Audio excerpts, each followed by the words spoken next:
X minus 18 minutes.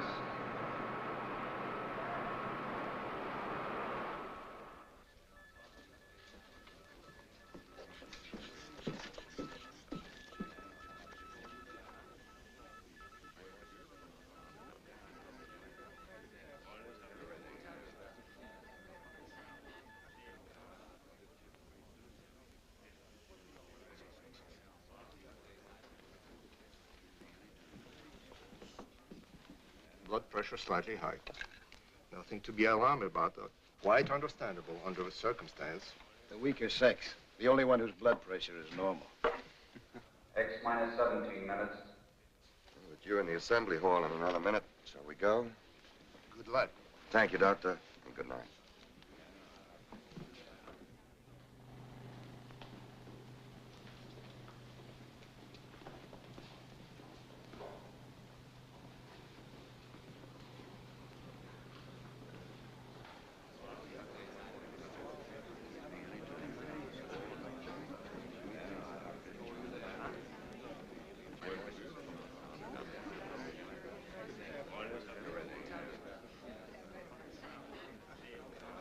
X minus 16 minutes.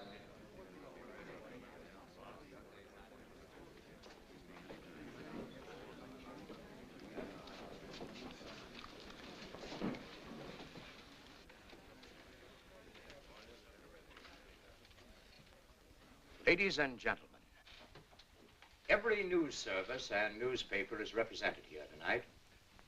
And for your cooperation in the past, when complete secrecy was vital, we are grateful. However, I must make something clear. Although ours is not strictly a military project, a great deal of our research and knowledge falls within security regulations. Therefore, I must insist that you reveal only such information as appears in the authorized press release, which will be handed to you later. I'm sure that we can all recall the wild tales of the flying discs, flying saucers, spaceships, and who knows what imaginative creations. The press is to be commended for discounting, in most instances, these premature rumors, and so helping to minimize public apprehension. Tonight, you are invited here to witness an important event. You are all familiar with our previous work in sending robot missiles into space. That phase is at an end. Tonight, we will launch the first manned spaceship, the RXM, Rocketship Expedition Moon. X minus 15 minutes. Forever, man has dreamed of visiting the nearest of heavenly bodies. Some for adventurous, fantastic reasons. Others, like ourselves, because they visualized a successful lunar expedition as the first step toward practical interplanetary travel. Today, there is even the possibility that an unassailable base could be established on the moon to control world peace.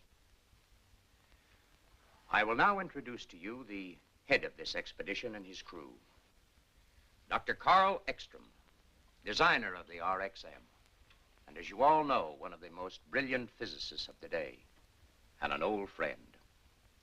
Dr. Lisa Van Horn, his most able co-worker and assistant, Doctor of Chemistry. Colonel Floyd Graham, pilot.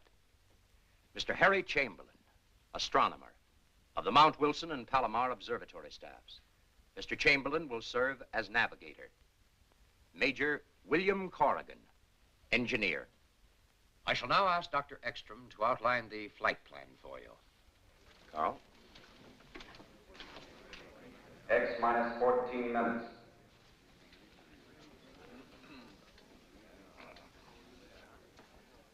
The distance between the Earth and the Moon at its closest proximity is 238,000 miles.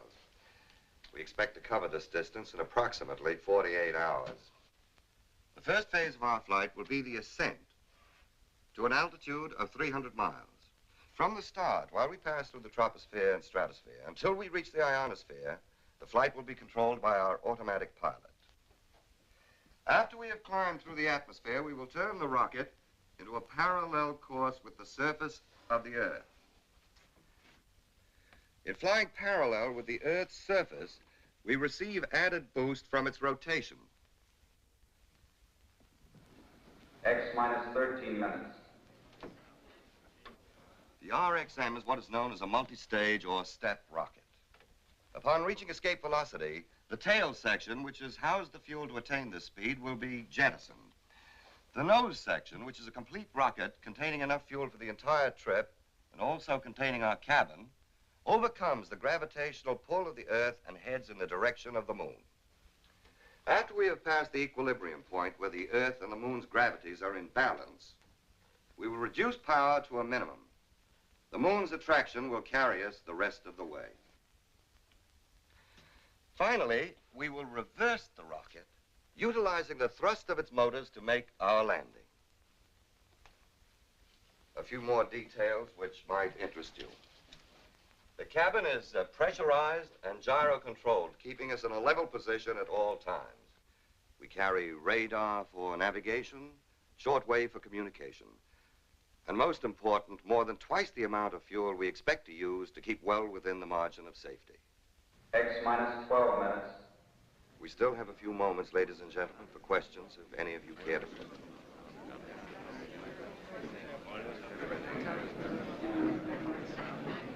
Mr. Chamberlain,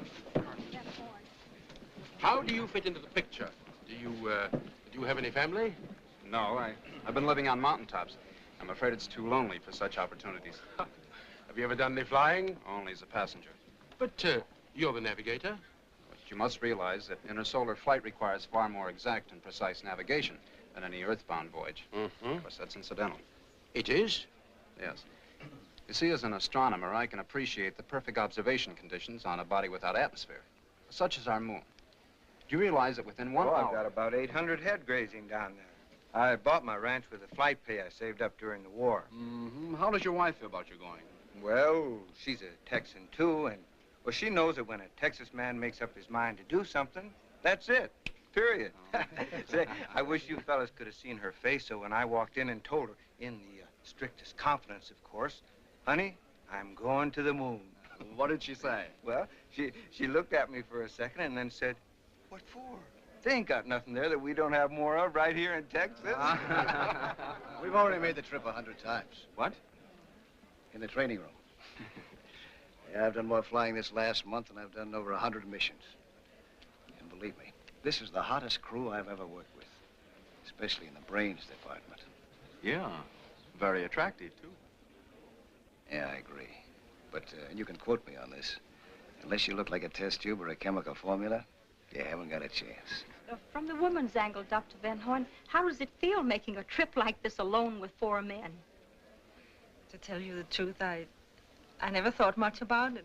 Well, tell me, Doctor, is there any specific reason why one member of the crew should be a woman? I'd like to answer that, if I may. Certainly.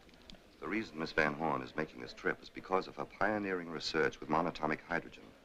It enabled her to develop the first rocket fuel, powerful and concentrated enough to make this flight possible. X minus 11 minutes. Ladies and gentlemen, we are pressed for time. You may view the takeoff from the observation bunker and return to this room immediately afterward.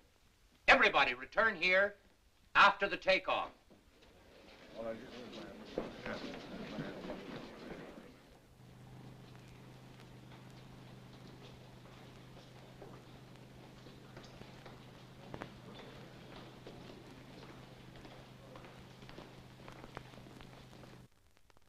X minus 7 minutes. Gyro control and compass okay. Batteries all up, autopilot's okay, everything's in order. Let's go. I've checked these calculations many times. They're perfectly correct. Oh, yes, all commercial flights have been detoured 100 miles south. Thank you. Well, I can't think of anything we've overlooked. All we need now is a little luck. It doesn't seem real that the moment finally has arrived after all these years. Has been a long time. A long time for 2 men to work together.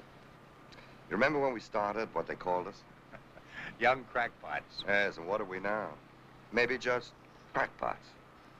The only regret I have is that I must stay behind. Your job is no less important, Robert. I know, but still... X minus 6 minutes. Carl, good luck. Good luck, everybody.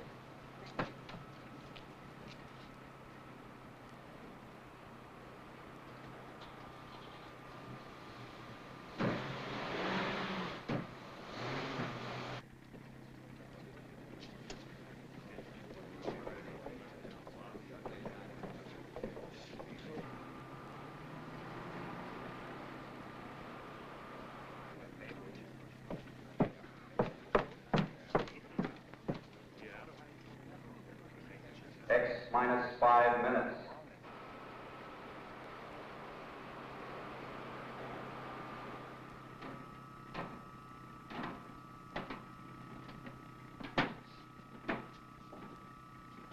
Better take one more look.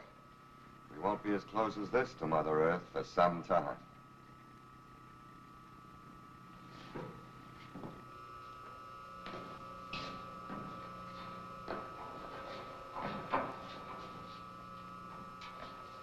We'll give the motors a final once-over.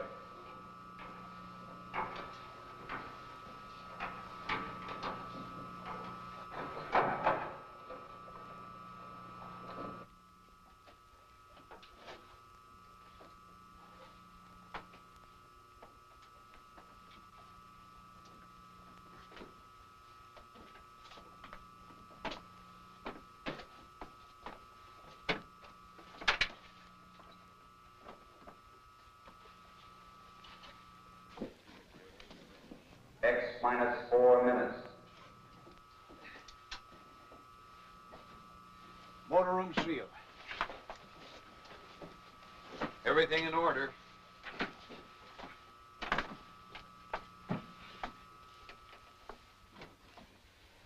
X minus 3 minutes. No change of flight plans discussed. First 7 minutes of flight, controlled by automatic pilot. Pilot's ready. 7 minutes, straight ascent. Straight ascent from starting point. Starting thrust using all tail assembly engines, 2,300 tons. Right. Fuel mixture? Hydrogen and oxygen plus A12. After 120 seconds, hydrogen and oxygen plus A14. After 340 seconds, hydrogen plus A16. After 560 seconds, A16. Right. Any questions? X minus 2 minutes. Good luck.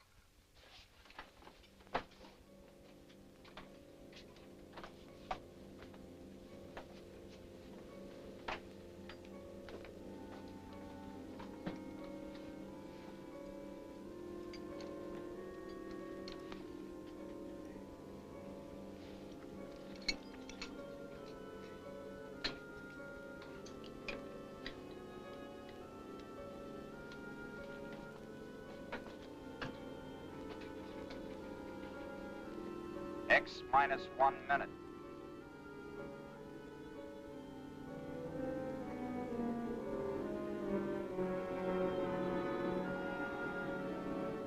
X minus 50 seconds. X minus 40 seconds. X minus 30 seconds. X minus 20 seconds. X minus 10 seconds. X minus 5 seconds. 4, 3, 2, 1, 0.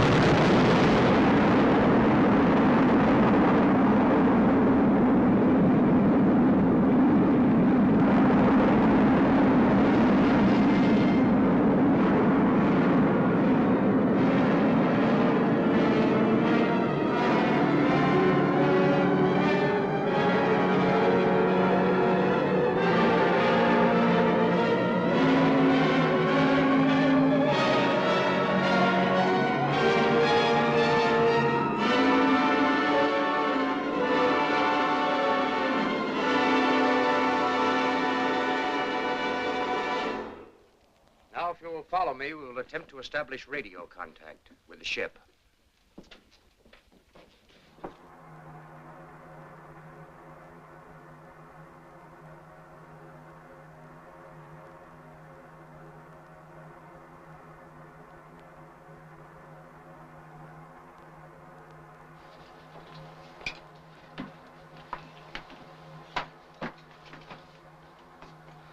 human body can withstand these accelerations. But it certainly was never meant to. I feel like I was just tossed off a spooky bronc. Are you all right, Doctor? Oh, yes, can't hurt an old campaigner like me. How about you? You all right? Certainly. Radar and gyro compass in order. Automatic pilot okay. Fuel consumption? Normal. Air pressure? 15 pounds.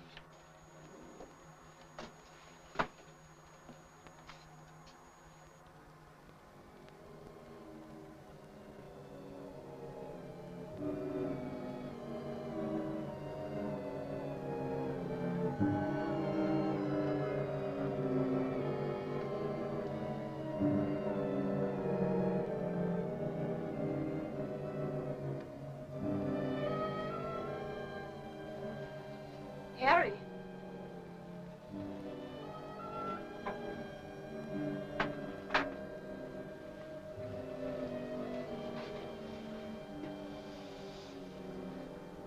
It's a marvelous sight, isn't it? It is. You can study maps and globes and try to visualize. But the actual experience, it's hard to express it. Stand by to turn.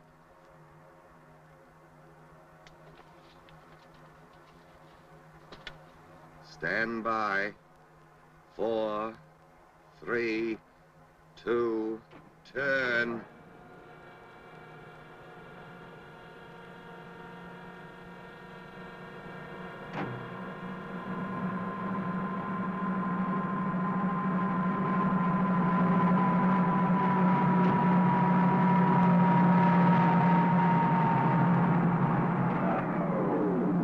Turn completed. Shipping level flight speed, 3,400 miles per hour. Altitude 360 miles. How do we stand on fuel now? 3/10 of fire left in tail section. Mixture at present? A16. Harry, contact the base. Right.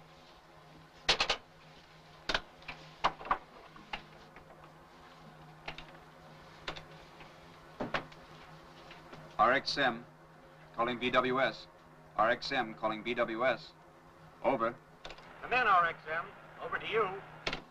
Stand by, BWS. Ekstrom speaking. We have leveled off at 360 miles altitude and are circling the globe at 3,400 miles per hour. We will increase speed gradually until we reach escape velocity of 25,000 miles per hour. Everyone aboard ship well. Over to you. We'll be standing by. 5,500 miles. Continue acceleration.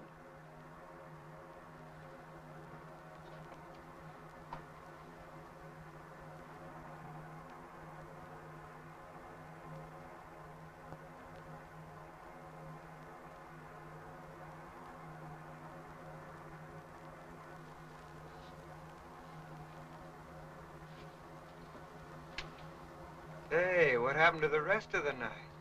I'm afraid we ran right out of it. If it's darkness you want, wait till we enter outer space, the realm of perpetual night. 6,000. 6,200 miles per hour.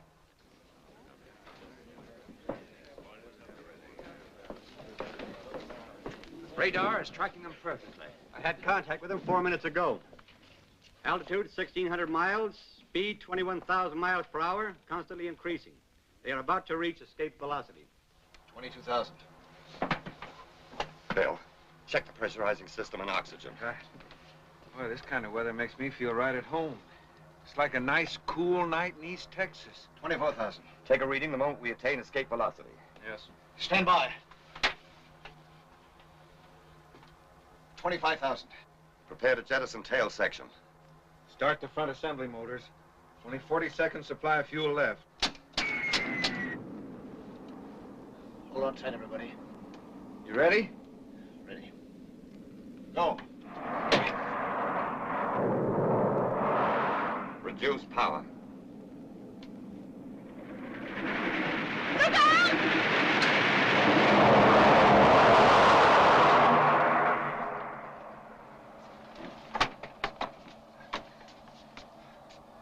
That was a little too close for comfort.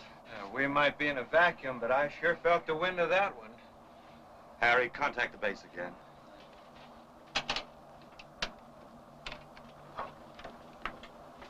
RXM calling BWS. Over. Come in, RXM. Over to you. Stand by, BWS. We're on our way. We have jettisoned tail section and are now reducing power and speed according to plan until we come within the attraction of the moon. This probably last radio contact before return flight. Everybody aboard well. BWS calling RXM. BWS calling RXM. Come in, RXM.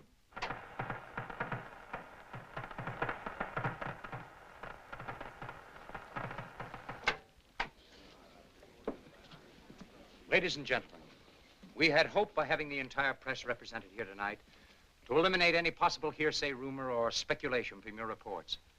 However, I regret to have to ask you to confine yourselves to the official news release. I promise to hand you any news that may come in as soon as it can be cleared.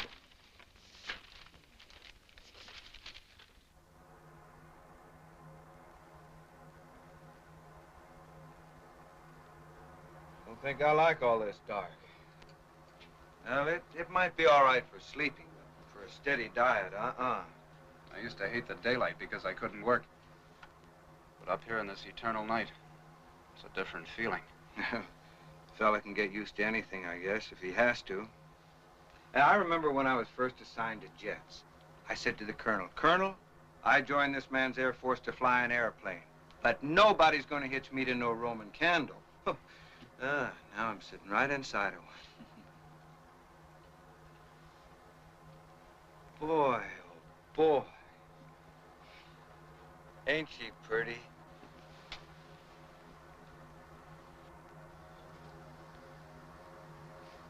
Can you see Texas? No, it's in the other hemisphere. Even so, from this distance, it would only appear a mere speck. A mere speck? Texas a mere speck? Oh, now, listen, my friend, I'm broad-minded. I've been around people, but don't you ever let any other Texan hear you say that. A mere speck.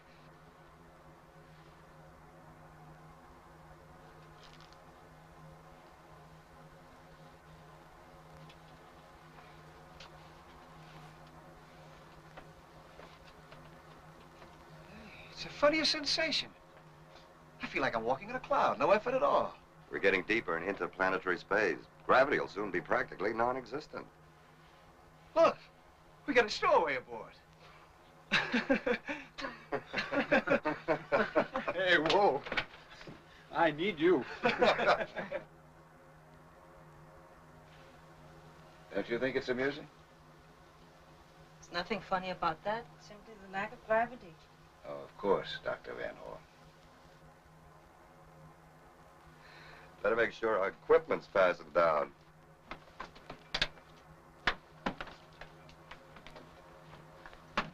Now, don't get mad at me, but can't you ever relax? All these weeks, months, I've been watching you. Nothing but work, work, work. You know, I've been wondering, how does a girl like you get mixed up in a thing like this in the first place? I suppose you think that women should only cook and sew and bear children? Isn't that enough? There's such a thing as going overboard in the other direction, too, yeah. If you know what's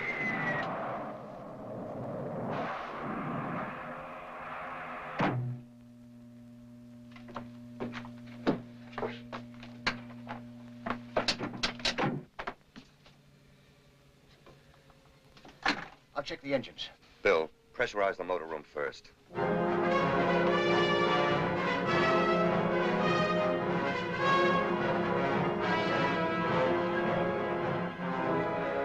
Motor room pressure up.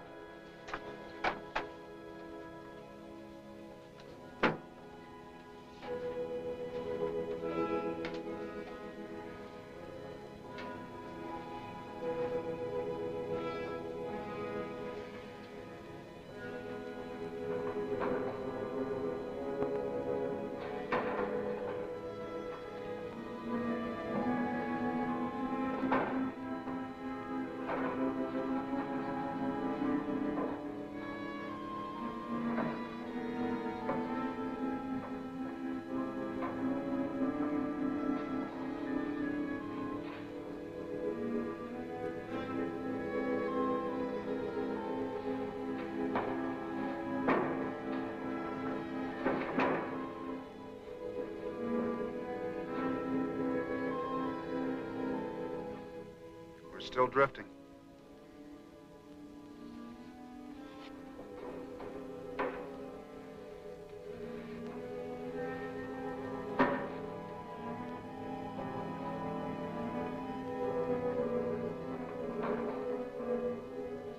After 14 hours and 12 minutes, we've covered 112,000 miles. We'll come within the gravitational attraction of the moon. Oh, that's not important right now. Without power, we're helplessly suspended in space. Even if we were already within the gravitational reach, we'd still be unable to make a landing. We need power to land.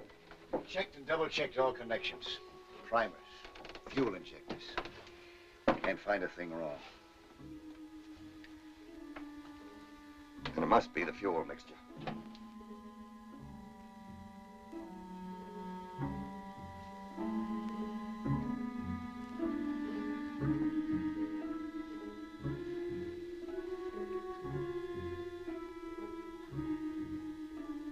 How much oxygen do we carry? Don't worry. We have plenty left for the trip. So the trip is planned, you mean?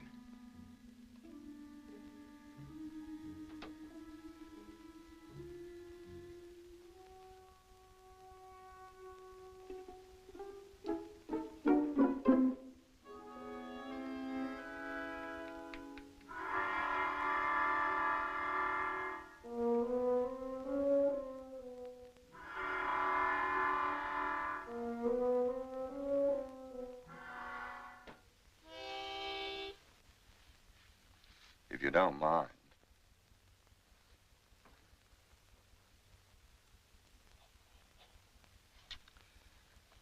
At differential 6 over m to the 30th power, the halfway check result is 262,000 to 341,000, both using tangent E, correct? That isn't the result I have. It must be the same. There's an error there. I've made no error, Dr. Ekstrom. I have to say that you made an error and discard your figures. I'm sorry. Don't be. Surely you're not going to let emotion enter into this. Certainly not. We'll continue computing using my results as a basis. Yes, Doctor. Except that I feel very strongly, I should say, that we should try both. We can't. To complete either calculation would take 6 to 8 hours. We can't afford the time. It's either one or the other, Dr. Van Horn. But it doesn't have to be. You can't be arbitrary about imposing your will when these people's lives are at stake. Don't you realize that? You speak as calmly as if you were saying pass the salt. Aren't you human? Are you made of ice? I'm sorry. I apologize. For what? For momentarily being a woman? It's completely understandable, Miss Van Horn. Now, shall we go ahead? Yes, Doctor. Tangent L9. Tangent L9.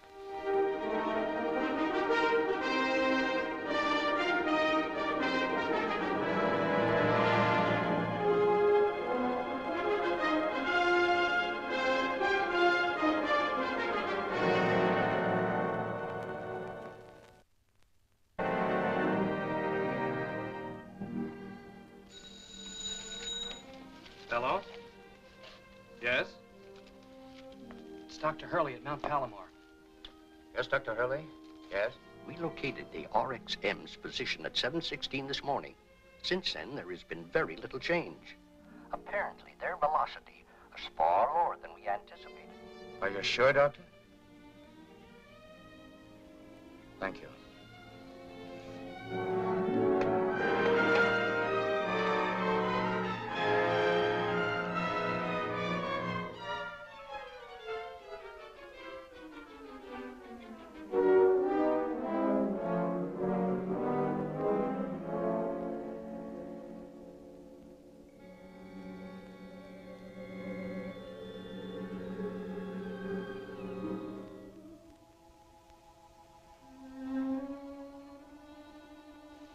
Wind that blows between the worlds. It cut him like a knife.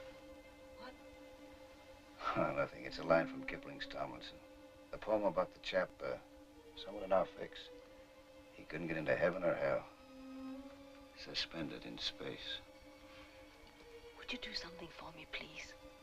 Sure. I need those 2 graphs under Dr. Ekstrom's arm. I'm tired and shaky. I might awaken him. wouldn't rob him of his sleep for anything. I knocked over a 10-foot Christmas tree once, all decorated, my cousin's house, just from trying to do something when I was too tired. It was about 1 o'clock in the morning. Kids woke up, came rushing in. First they thought I was Santa Claus lying there with a busted tinsel star on my nose. I spoiled everything.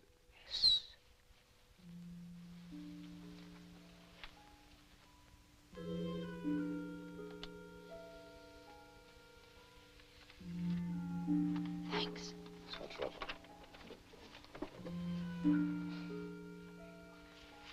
Why don't you take a minute off from that? You're worn out. I can't.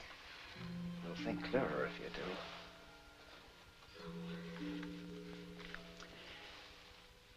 When I was flying in the war, we had a guy like you in some of our long missions. Too bad. Too bad? Blew his top. We had to put him in Section 8. Held it in too long, never let down a second. You're right. I'm not even thinking straight anymore. Numbers buzz in my head like wasps. I ought to think of something different. How about that? Something no human being ever saw before.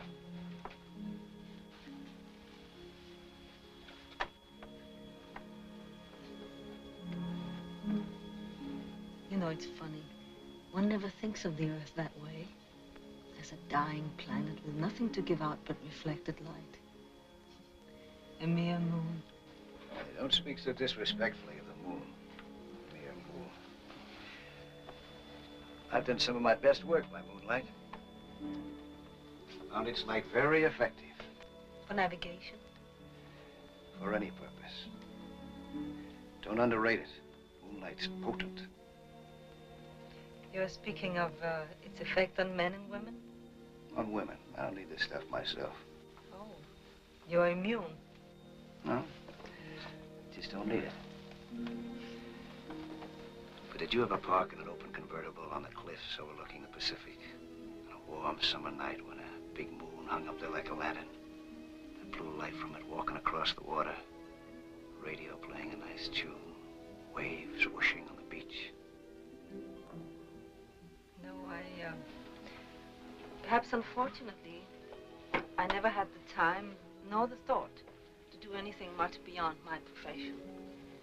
Now, don't tell me that you never looked at that old moon except for astronomical reasons. You're right. I have. In Rome once, and in Switzerland, at Lake Lugano. What a nice stroll. Stroll? Yes. Yes, we walked slowly around the edge of the lake for 2 hours. And never stopped? No. Well, everybody to his own taste. It was lovely there. The water black like cold coffee. The moonlight like flecks of ice cream floating on it. The music from the hotel ballroom. Oh, but that was so long ago. Another world. Fine scientist I am. What? Daydreaming. It's good for you once in a while. I suppose it is, but not now. I still say it. Say what? That moonlight's effective stuff. You're quite right.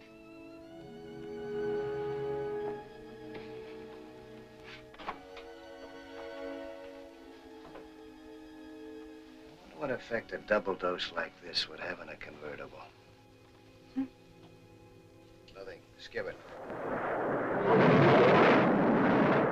Meteorites!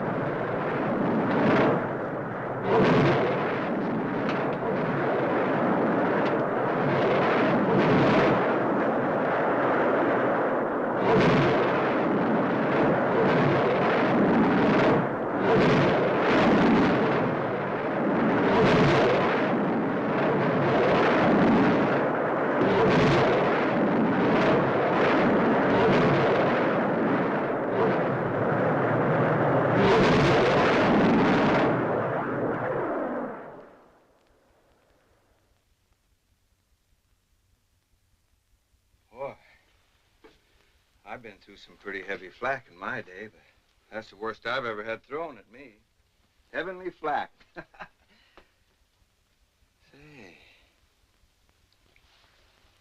maybe somebody don't want us to get where we aim to get.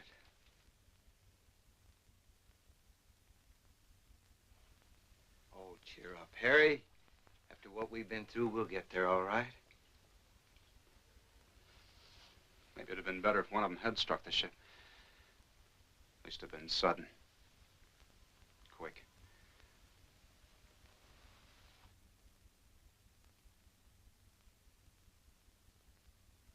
Now, your computation? We have to add 12% O3 to A16. Right. 12% O3 to A16. This means we'll have to rearrange some of the fuel tanks and all the connections. I will replace these H tanks with these. Well, the motor room's pressurized. Think you can manage a half-ton tank? Oh, sure. Down on my ranch, I used to throw a little old 1,000-pound steer over my shoulder every morning. Sure that wasn't a little old bull you were throwing.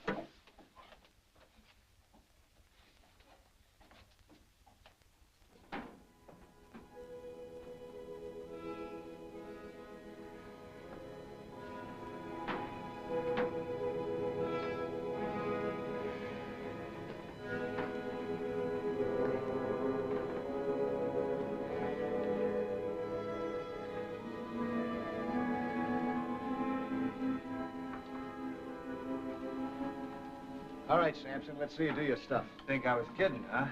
You'll never prove it to me here.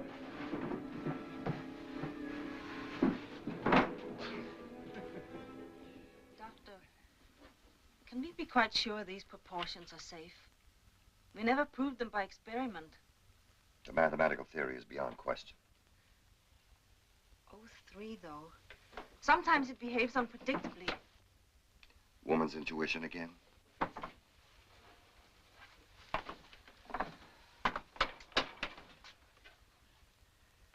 O3 to A16. 12% O3 to A16. Our chart deviation is 32 degrees. Present position is... We'll correct course when we're in powered flight once more. All right. All ready? Ready. Stand by, everybody.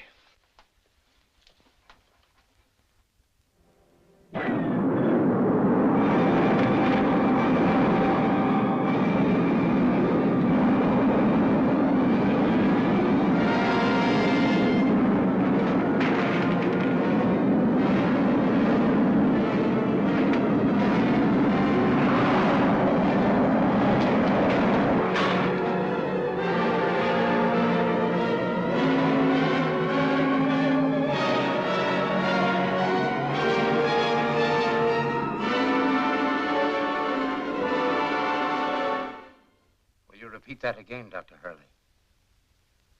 Are you certain? Yes. Yes, I see. Thank you.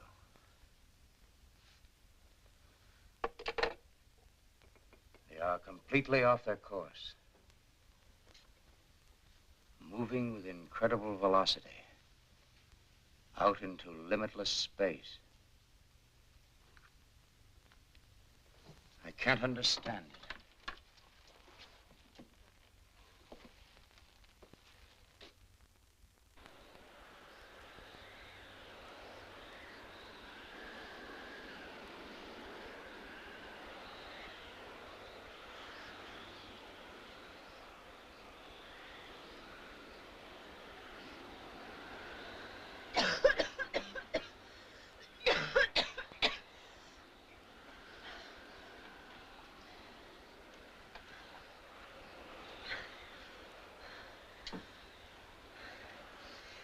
Lloyd.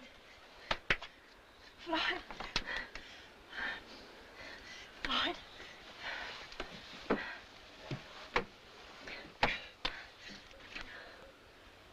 You all right? Yeah. Yeah, I'm all right. Harry. Harry. Harry. We're not getting enough oxygen. No. Bill! Bill!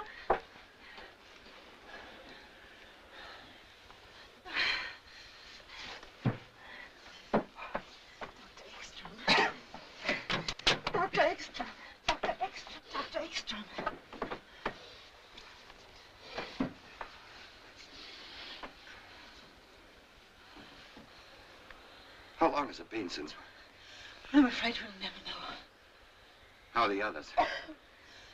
I think everybody's going to be all right. It must have been days. Fortunately, the engines were turned off. When? I must have turned the levers off when I blacked out. But at what speed? You know the consequences of a body moving with unchecked velocity in free space. Infinite motion. So we made a little detour. Now we gotta double back that last road sign. Come on, let's go to work. Try to determine our present velocity if possible. Can't be. The instruments must have gone crazy. I don't think so. By heading into space, we've added the Earth's orbital velocity to our own. Then we're really moving. I should say at least several times the maximum speed of your indicator. Any progress, Harry? Should at least have an approximation of our position very shortly. Fuel consumption? In just a moment. Doctor. What? I cut in resistances to raise the scale. But look. Acceleration. Definite acceleration, but with the motors off, that's impossible unless... This can't be correct. What? I seem to be getting a strong reflection of impulse directly ahead, 50,000 miles. That explains it. Explains what? Of course.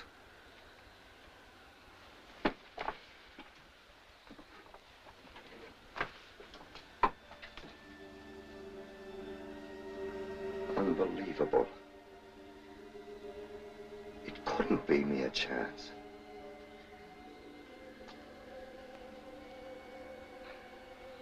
I don't quite know how to tell you it, so... If I could have even dreamed that an incredible set of circumstances, each precisely and exactly timed, would carry us unerringly through space to our most congenial planetary neighbor, Mars, I would... Mars?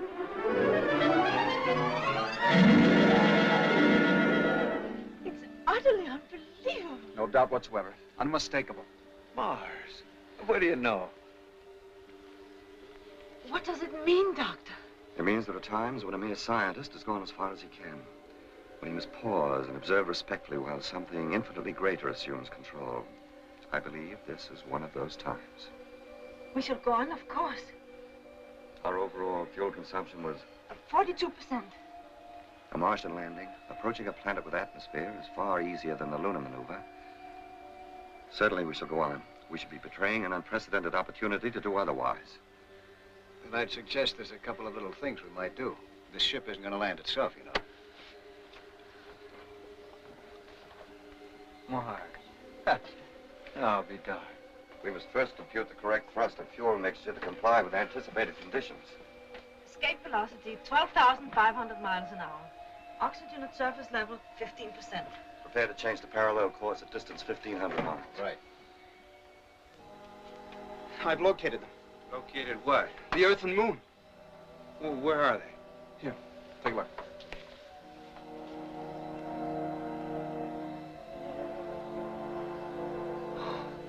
And what do you know about that? Is it all right to call Texas a mil-spec now? As we are now in parallel flight, we are reducing speed and altitude. At 50 miles altitude, we will execute a turn of 90 degrees, bringing the rocket into landing position. Since the gravitational attraction of Mars is only half as powerful as that of Earth, a thrust of 1,200 tons will be sufficient to make the landing. Fuel? Hydrogen and oxygen plus A12.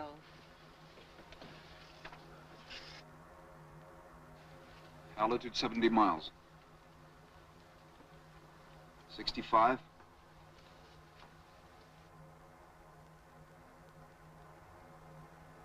60. 55 miles. Stand by to turn. 50. Turn.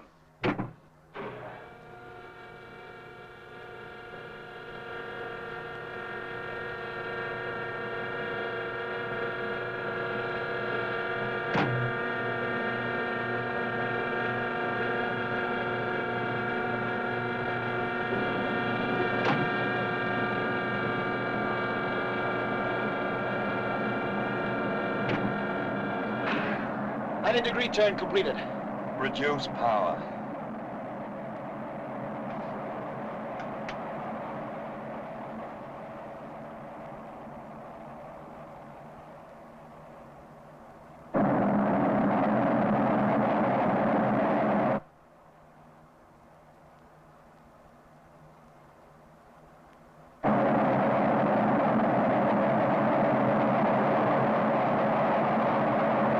Altitude 40 miles. 38 miles. I only hope the light holds out. It's getting dark down below.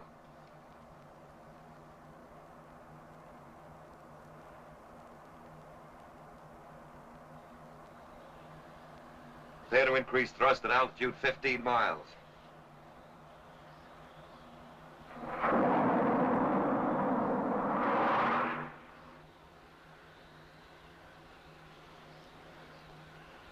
It's getting darker rapidly. But as far as I can make out, the terrain is suitable for landing. Altitude 6 miles. 5 miles. 20,000 feet.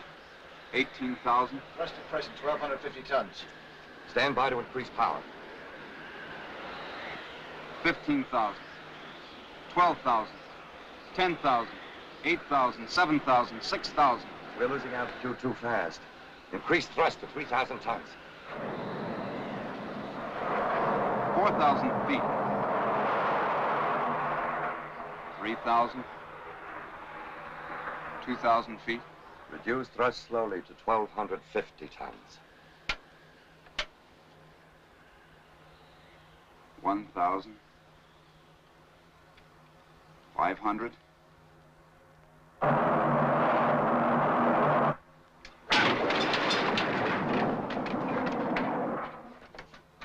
Save the engines. Nice work, Floyd.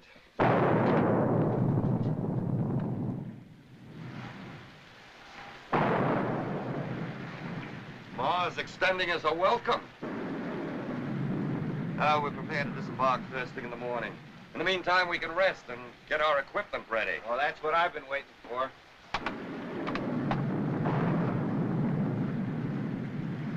Yeah, I've been itching to get into one of these things. Sorry to disappoint you, Bill. We have atmosphere here. We won't need pressure suits. Which works greatly in our favor, too. We can accomplish so much more unencumbered. As far as equipment's concerned, we'll take oxygen masks, camera, paraphernalia. What about data for the return trip? It must be exact and precise. Hadn't we better begin preparation? Yes, of course, you're right. We have so little time here. Such an opportunity. Let's think about that for a little while first.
civilizations ahead.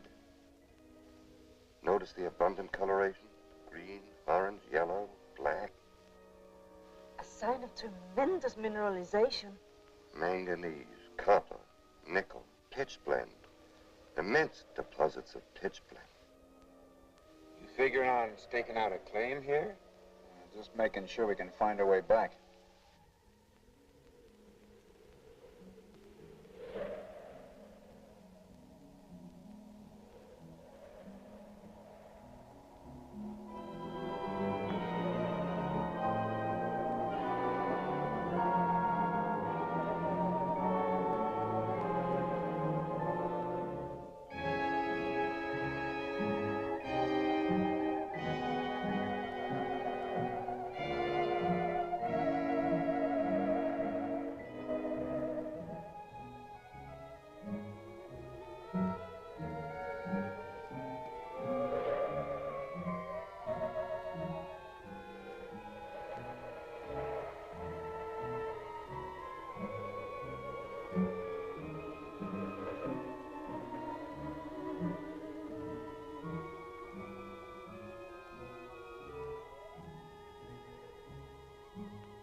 All we've seen so far is rock and sand, sand and rocks. I wonder when we're going to run across some of these Martians. You know, from what I read, they've got pale faces and pinheads and fishy eyes. Shall we go?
The mind that conceived this must have been of a high order of intelligence. At least the equal of Earth, perhaps considerably above ours. To think that a complex, organized society existed here once. Yes, from all indication, thousands of years ago. I wonder how it happened. There's always the possibility of a meteor. But then it would have created a depression like a moon crater. No, this wasn't caused by a meteor. This is definitely blast effect coupled with intense heat. There's a strong field of radiation over there.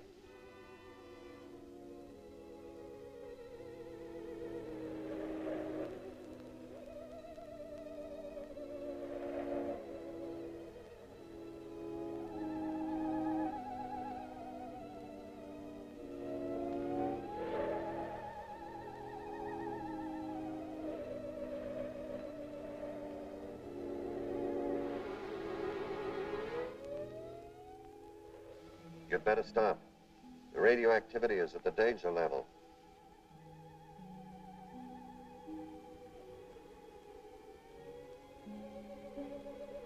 Ironic, isn't it? The mind of man wherever you encounter it, Earth or Mars. The highest attainments of human intellect, always diverted to self-destruction. Perhaps the entire surface of the planet is one vast ruin, like this. Don't you think we ought to start back for the ship? I agree to that. We're neither prepared nor equipped for any stay here. We have supplies for several days. Let's use this precious time as effectively as we can. I agree with Dr. Ekstrom.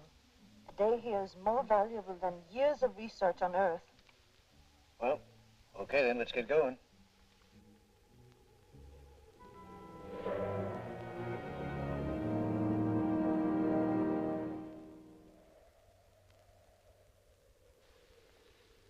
What a lesson here for our world. One blast, thousands of years of civilization wiped out. Could there have been any survivors?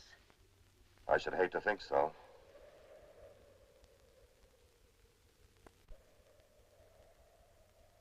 We still don't know all the genetic effects of radiation, but that it will produce mutations, malformities, disfigurements, blindness, that much we're sure of from research. A blast like this, I should hate to think that any survived. Why don't you try to get some rest? If I ever get back to Texas, I'll know better than to leave again. Yes, sir.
Bill, Lloyd, Dr. Ekstrom.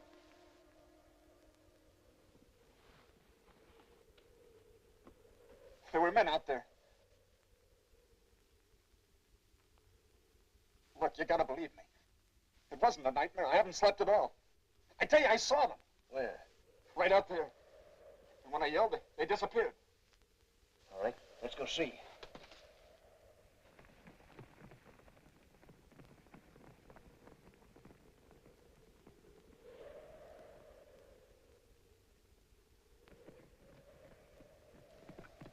Right here. And when they heard me, they disappeared in there. Dr. Ekstrom, look at these footprints. It don't take a Navajo to figure out what caused these. It's hard to believe, but Now maybe you'll agree to return to the ship. we can't stop now. We must follow, find out what kind of creatures they are. It's tremendously important. We don't know how many there are. And suppose they're hostile with one rifle and a pistol. We won't have a prayer. That's the chance we have to take. You wait here. I'm going ahead. This kind of thing's just my meat. Mind if I come along? Thank you, Bill. I'm with you, Doctor. No, Floyd, you three stay. But I... I'll have to make that in order. Come on, Bill.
atomic age to Stone Age.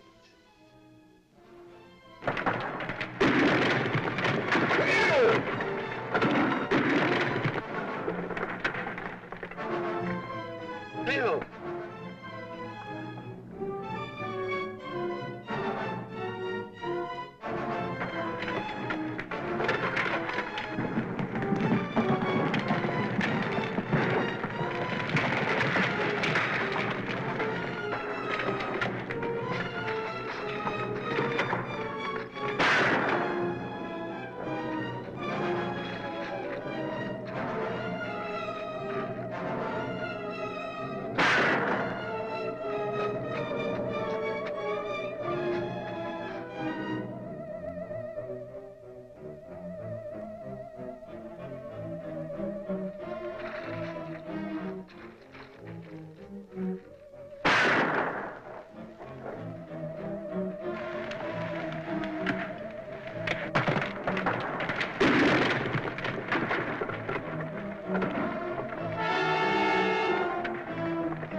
Dr. Ekstrom.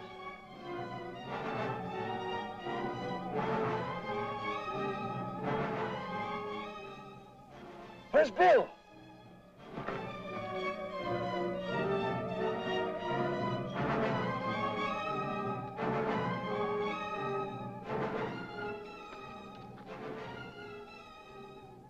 Murdering savages. No, Floyd. Poor, fear-crazed, despairing wretches. Pity them. Pity them. Don't talk anymore. You must get back to Earth. Tell them what we found. Maybe this will...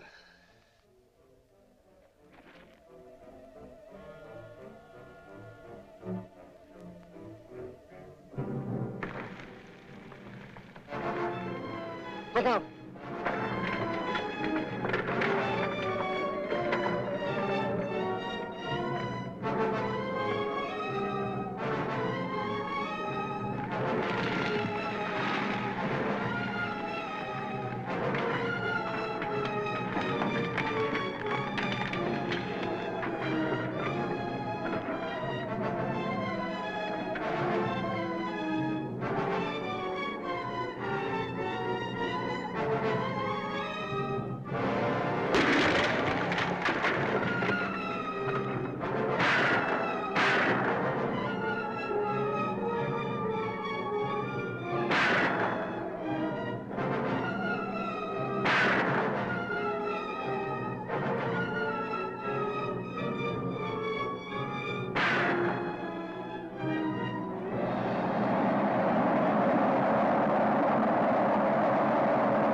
I wish Harry were able to help. It's impossible to get a precise result without radar. You've done a wonderful job. We should have fuel enough for a landing. When will we feel the Earth's gravity? As soon as there's an increase in speed. According to elapsed time and velocity chart, almost any minute now. But without a check from Harry, it's... I know we're in a tight spot, but we'll manage somehow.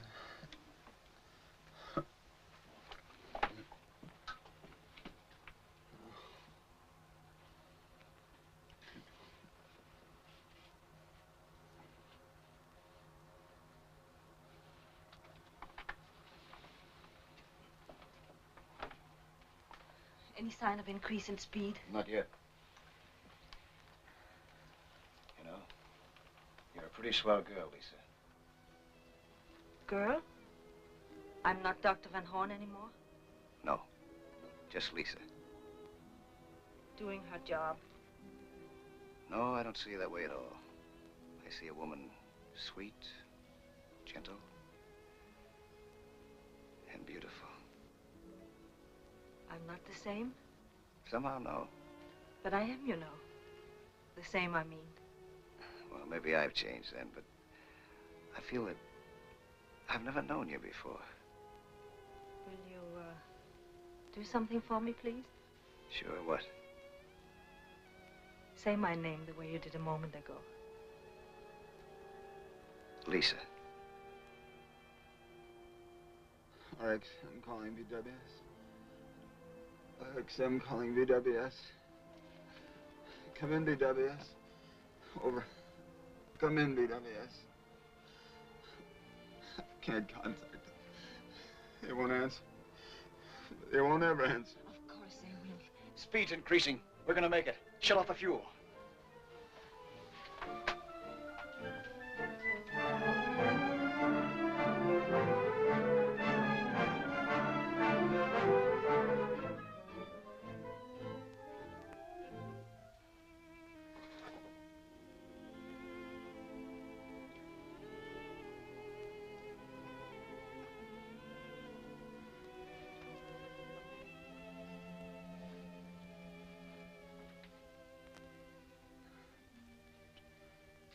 I'm sorry.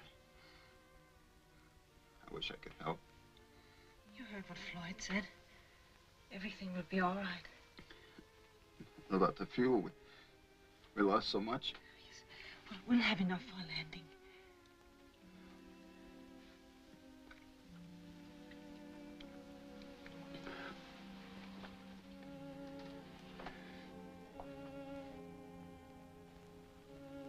How are we doing?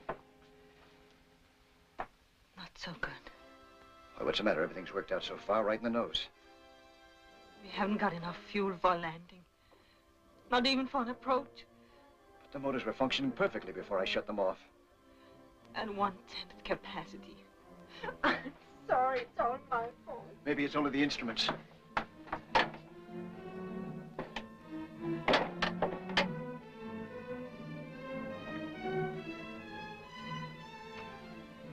It's hopeless.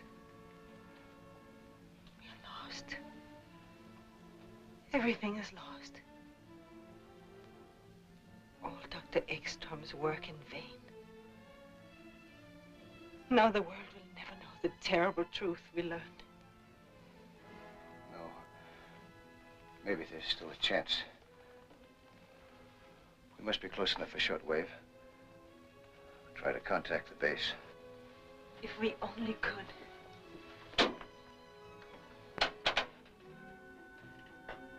We must report everything. Tell them as much as we can. What we saw. The mistakes that we made. RXM calling BWS. RXM calling BWS. Dr. Fleming. Yes? The radio control room just called. They've contacted the RXM.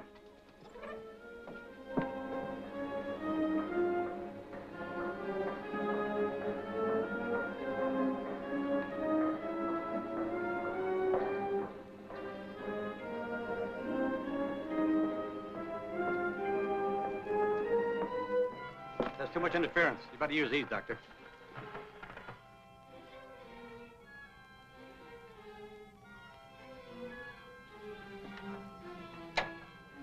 BWS. Fleming speaking. Calling RXM. Come in, RXM.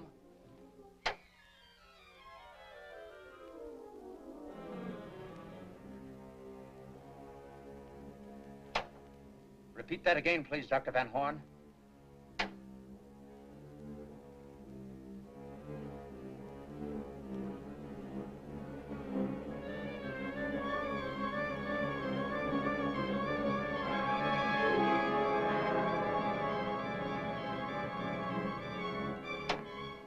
What about Dr. Ekstrom?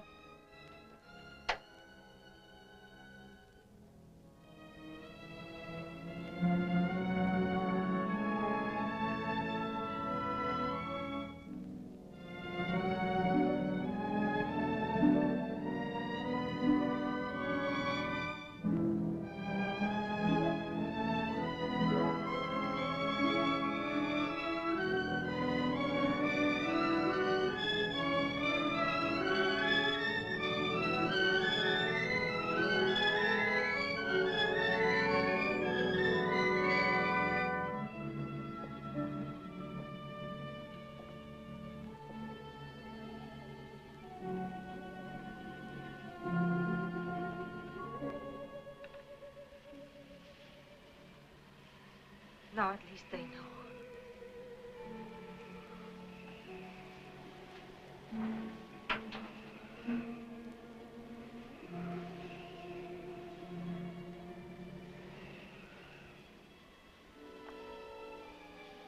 Lloyd, hold me. Hold me tight. I wish I knew some words that would help. I'm sorry that we haven't had any time. That we didn't meet or know each other the way we do now sooner. Time isn't so important. Oh, yes, yes, it is. Don't. We can say that time is behind us, that we've had years together. Yes. I can tell you about 1,000 wonderful hours we've spent together, because I feel we would have, inevitably. And there's not that much difference between the future and the past. Not if you feel this way about it, no.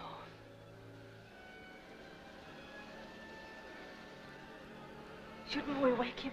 What good would it do? None, you're right. It's only seconds, darling. Try not to be afraid. Lloyd, I'm not afraid anymore. Something happened, like a great wave carrying us up, bearing us, protecting us.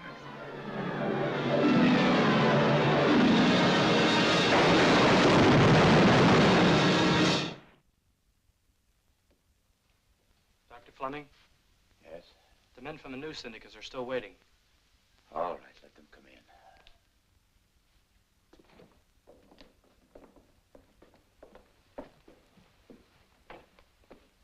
Dr. Fleming, the pilot and crew of Flight 19 International Airlines observed a strange object falling over Nova Scotia.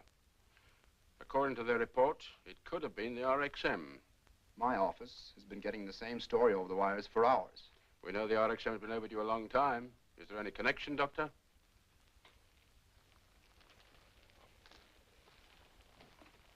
As yet, there has been no confirmation, but yes, I believe there is a connection. Then they all perished in the crash. No, 2 were lost earlier. But the flight must be considered a failure. Failure? Every point of our rocket theory has been established. It has proven that interspace travel is not only possible, but practicable. And it has supplied us with information which may well mean the salvation of our own world. No, gentlemen, the flight of the RX-M was not a failure. Tomorrow we start construction of RX-M-2.